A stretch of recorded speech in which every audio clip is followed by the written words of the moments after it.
السلام علیکم ورحمۃ اللہ وبرکاتہ۔ رب اشرح لی صدری ویسر لی امری واحلل عقدۃ من لسانی یفقہوا قولی۔ پارہ نمبر 12 سورہ ہود آیت نمبر 55 سے۔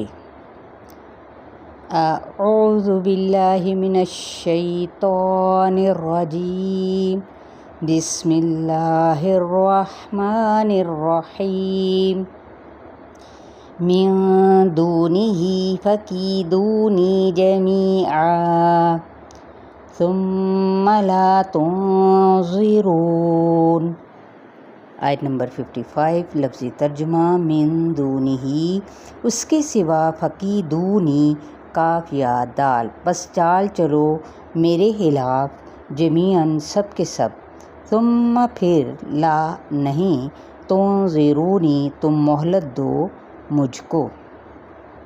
انی توکلت علی اللہ ربی و ربکم ما من دابۃ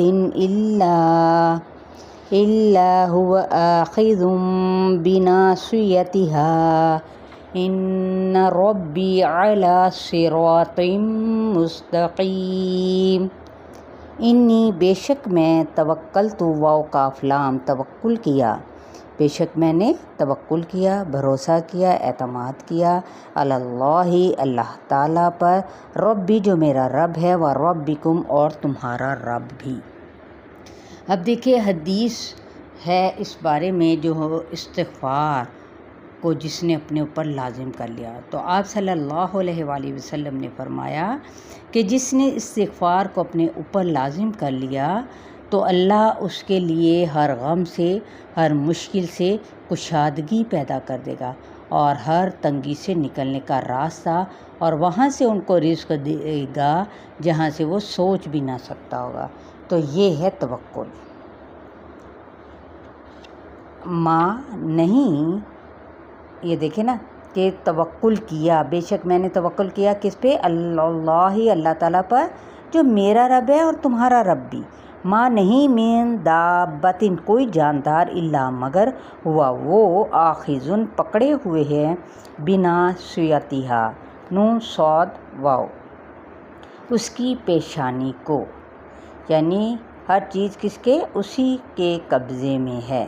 ان بے شک ربی میرا رب، علی اوپر، صراط راستے کے، مستقیم سیدھے، اوپر سیدھے راستے کے ہے۔ اب آیت نمبر دیکھیں 56 کے اندر کیا بتایا جا رہا ہے کہ یہاں نبی کا اعتماد اور یقین قابل ذکر ہے کہ یہ اس کی بینہ ہونے کی علامت ہے کہ ہر کوئی اس کے قبضہ قدرت میں ہے۔ یعنی صراط مستقیم کی کیا جھلکیاں نظر آتی ہیں یا خصوصیات یا علامات کیا ہیں؟ نمبر 1 توحید، نمبر 2 عبادت الہی، نمبر 3 استغفر اللہ، نمبر 4 توبو الیہ، نمبر 5 نعمتوں کا احساس شکر، نمبر 6 تکبر سے بچنا، نمبر 7 توکل علی اللہ، نمبر 8 اطاعت کی روش، یعنی خدا کو اپنے اوپر نگران بنانا ہی دراصل صراط مستقیم کی علامت ہوتی ہے۔ وَإِن تَوَلَّوْا فَقَدْ أَبْلَغْتُكُم مَّا أُرْسِلْتُ بِهِ إِلَيْكُمْ وَيَسْتَخْلِفُ رَبِّي قَوْمًا غَيْرَكُمْ وَلَا تَضُرُّونَهُ شَيْئًا إِنَّ رَبِّي عَلَى كُلِّ شَيْءٍ حَفِيظٌ۔ فَإِن پھر اگر تولوا تم منہ پھیرتے ہو، فقد تو تحقیق، ابلغتکم با لام غین، یا میں نے پہنچا دیا تم کو، ماں وہ جو، ارسلتو میں بھیجا گیا ہوں، بھی ساتھ اس کے، الیکم تمہاری طرف، وَيَسْتَخْلِفُ خا لام فا، اور پیچھے لائے گا یعنی خلیفہ بنائے گا، ربی میرا رب، قوماً ایک قوم کو، غیرکم تمہارے علاوہ، ولا اور نہ، تضرونہ ضاد را را تم نقصان دے سکتے ہو اس کو، شیئاً کچھ بھی، ان بے شک ربی میرا رب، علی اوپر کلی ہر شیء چیز پر حفیظ حافظ و نگران ہے. یعنی میں نے تو پیغام پہنچا کر اپنی ذمہ داری پوری کر دی ہے. تم چاہے مانو یا نہ مانو.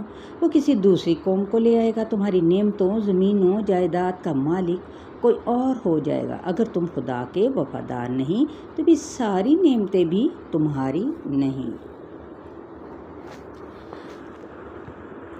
وَلَمَّا جَاءَ أَمْرُنَا نَجَّيْنَا هُودًا وَالَّذِينَ آمَنُوا مَعَهُ بِرَحْمَةٍ مِّنَّا وَنَجَّيْنَاهُم مِّنْ عَذَابٍ غَلِيظٍ.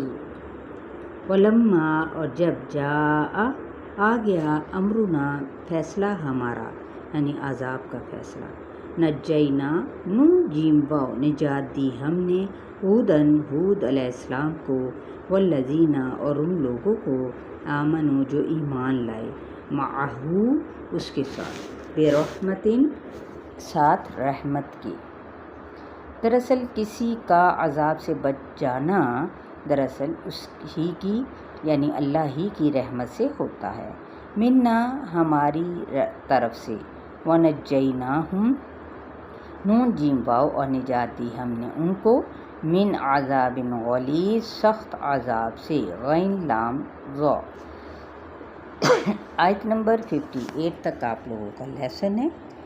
تو یہ دراصل یہاں پہ دیکھیں فیصلہ اصل میں تھا کون سا عذاب کا. ٹھیک ہے.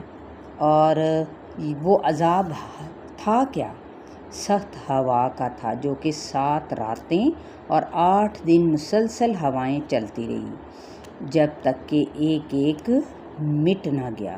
اور یہ وہی ہے جو میں نے شروع میں آپ لوگوں کو بتایا تھا سورہ ہود کی یعنی پارہ نمبر اس کے 12 کی پہلی ہی آیت پہ آپ کو ساری ڈیٹیل میں نے بتا دی تھی الحمدللہ. کیونکہ سورہ الحاقہ کی آیت نمبر 6 میں جیسے کھجور کے درخت کے کھوکھلے پتے ایسے انسان درختوں کے تنوں کی طرح زمین کے راستے میں گرے پڑے ہوں گے. حالانکہ یہ اپنی تہذیب اور تمدن کے اعتبار سے مضبوط قوم تھی لیکن اللہ نے ساری قوت چھین لی تو اس کو عذاب غلیظ بھی کہا گیا ہے. چلیے اپنا خیال رکھیے گا. السلام علیکم ورحمۃ اللہ وبرکاتہ.